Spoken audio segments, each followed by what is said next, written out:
النهارده هنتكلم عن فيلم ذا بيرج، واحد من اهم افلام الرعب، عشان الفيلم ده لما نزل كان واضح انه هيعيش للابد. وفعلا الفيلم ده بقى جزء من الثقافة الامريكية لحد النهارده، لانه زي اي حاجة عظيمة بيلمس مع وتر جواه. وتر انت عارف انه موجود بس عمرك ما هتتكلم عنه. ايه الكلام الكبير ده يا عم؟ خلينا نشوف.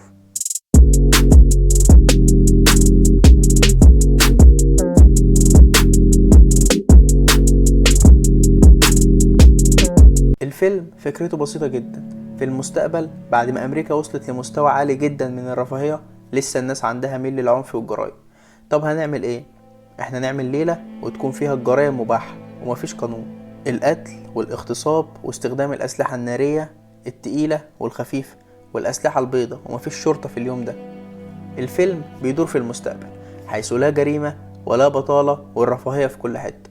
سكان العالم المثالي ده معترفين بطبيعتهم البشرية ومش بيحاولوا يقاوموها، وواعيين لحقيقتهم البشرية إن وجود مجتمع خالي من الجريمة هو شيء مستحيل. احنا نخصص يوم للجريمة ونخلص منها كلها مرة واحدة.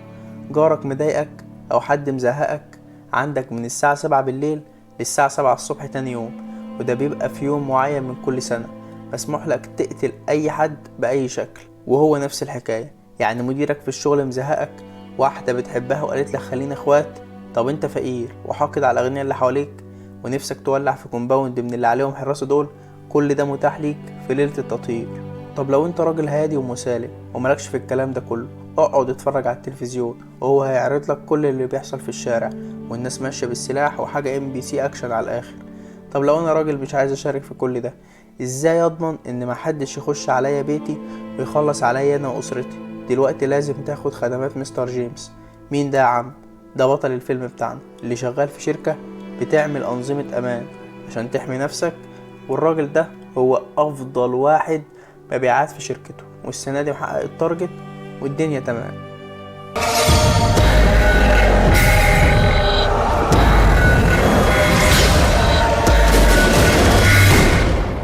We're gonna make it through tonight.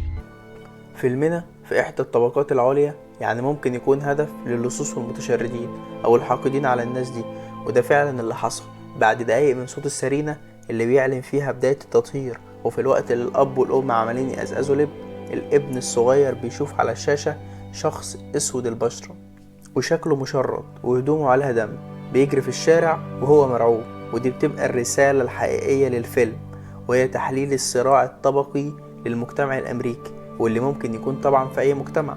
البشر بشكل عام بيميلوا للناس اللي شبههم، ودي سذاجة متناهية. المهم، كله قافل على نفسه ورا النظام الحديدي ده، واحتمالية ان حد يفتح لواحد زي ده مش موجودة اصلا. انت ايه يا عم اللي مخرجك من بيتكو اساسا؟ ما انت عارف ميعاد التطهير لانها ثابتة كل سنة. بس ثواني كده، الراجل ده يا اما مشرد يا اما اصلا مش امان. وهنا بنوصل للرسالة التانية للفيلم اللي شفنا تلميحات ليها بالمشاهد الاولى من الفيلم. مين هم اصلا ضحايا التطهير ده؟ لما الاغنياء يقدروا يشتروا سلاح وانظمة امان يحموا بيها نفسهم من الفقراء والاغنياء كمان، ولان الشعب كله حاطط في دماغه عشان ما يموتش في ليلة التطهير انه يشتغل طول السنة عشان يوفر لنفسه الامان في الليلة دي.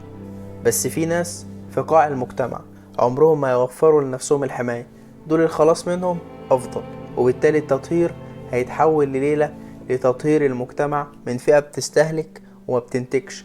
كل ده ما يعرفوش ابن مستر جيمس، فيقرر انه يفتح الباب. ودي لحظة صادمة لأهل البيت، لأن الراجل فعلا شكله في نظرهم مجرم، ونظام الأمان هدفه الرئيسي إنه يحمي الأسرة من الأشكال دي. وبعد مشهد أكشن سريع، الراجل بيستخبى في الفيلا أو القصر يعني اللي هم عايشين فيه. في اللحظة دي بنلاقي شباب لابسين ماسكات وبيطلبوا من مستر جيمس يسلم الراجل اللي هرب منهم، ويا إما ندخل البيت يا إما تسلمه. ها، لو أنت مكانه أنت هتعمل إيه؟ هتختار حياتك ولا حياة الراجل المشرد ده؟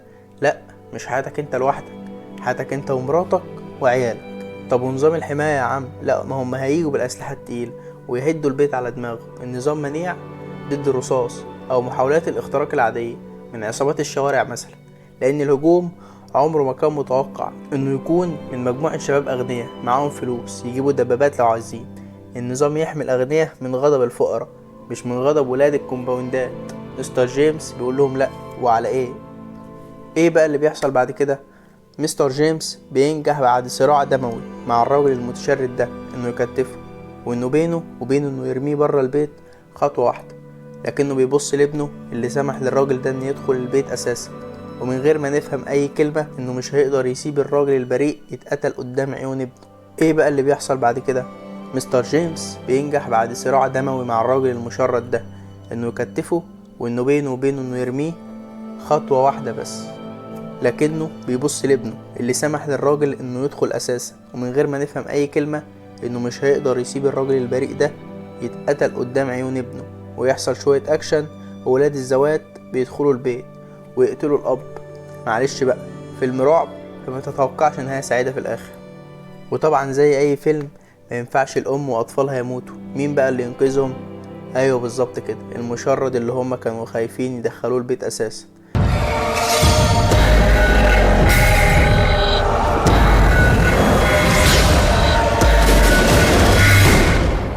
We're gonna make it through tonight, and everything is gonna be okay. وخلاصة الكلام ان العنف جزء رئيسي في تكوين الانسان، ويمكن دي نفس المشكلة اللي بتقابلك مع الناس اللي مش قادرين يصدقوا ان في جزء في الاسلام بيتكلم عن العنف والحروب والصراعات. المفروض ان الاسلام بيتعامل مع ملايكة مش يتعامل مع بشر. جزء من تاريخهم هو محاولة التعامل مع العنف ده. الفيلم ده مش مجرد فيلم رعب ولا مجرد فيلم اكشن، الفيلم ده فيه رسائل كتير لينا ولغيرنا، المهم الرسالة توصل وبس كده. لو عجبك الكلام ما تنساش تعمل شير ولايك وسبسكرايب، وقولي في الكومنتات ايه احسن فيلم رعب انت شفته. وسلام.